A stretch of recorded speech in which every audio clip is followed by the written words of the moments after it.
د شهادت ډولونه موږ وویل چې مختلف ډولونه دي. بمبار د نامعلوم و، ماین و، استشهادي و، کمین و، چاپه وه. دا لاندې هم رنګونه لیکل سوي دي، خو دا رنګونه هم لیکل سوي. استشهادي 9 نفره موږ فعلا په دې پلیټفارم کې 9 نفره استشهادیان ملګري لرو چې هغه شهیدان سوي دي. د دې نه وروسته دلته راځو د کالونو له مخې. مثلا په 2021 کال کې هغه شهیدانو ګراف ده، په 2020 کال کې د شهیدانو ګراف ده، په 1489 کې د شهیدانو ګراف ده. دا دوه برخې لوړې دي. دغه ډیمو هغه نمونهي شهیدان چې ثبت شوي دي هغه برخه ده، او دغه په واقعي معنا باندې چې هغه کوم یو تاریخ مو ورکړی دغه برخه ښکته ده. یعنې په دې کال کې که څومره ډېر شهیدان هغه ګراف برخه به یې دلته ښودله کېږي. د ډلګۍ مشرانو تایید دلته چې څومره ډېر ډلګۍ مشرانو تایید کړي هغه ګراف مخ ته ځي.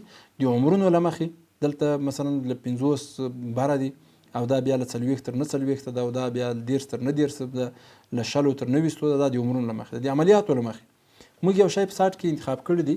هر کال هغه پسرلني عملیات چې کله د اسلامي امارت لخوا به اعلانېدل، په هغو وختونو کې چې چا ګډون کړی ده د هغو هغه د ګډونوالو چې مثلا په دې او دې او دې عملیاتو کې هغه شهیدانو ګډون کړی ده، هغه د عملیاتو نمونه ورسره راځي. مثلا الفتح ده، او بیا منصوري ده، او دغسې عمري عملیاتو، هغه دوباره بیا الفتح عملیاتو.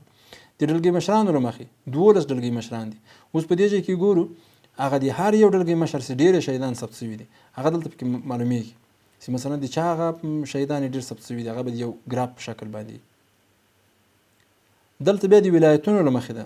د ولایتونو پرتله یو ولایت له بله سره پرتله کوو.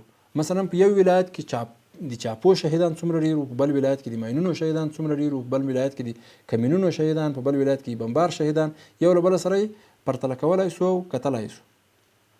د دې سره وروسته بیا بله د خاطراتو لړۍ یا د خاطراتو منیو ده، دا ورسره ضرور وسیب دغه د شهیدانو د ثبت په برخه کې مو ورسره راواخلو. د ما یو ملګری ده، هغه په تخار ولایت کې و. یو وخت کې د ما سره و، د جهاد په یو برخه کې و. کله چې بیا شهید سو وروستو کې د ما حال نسته پیسې هغه چیرته ده څنګه ده.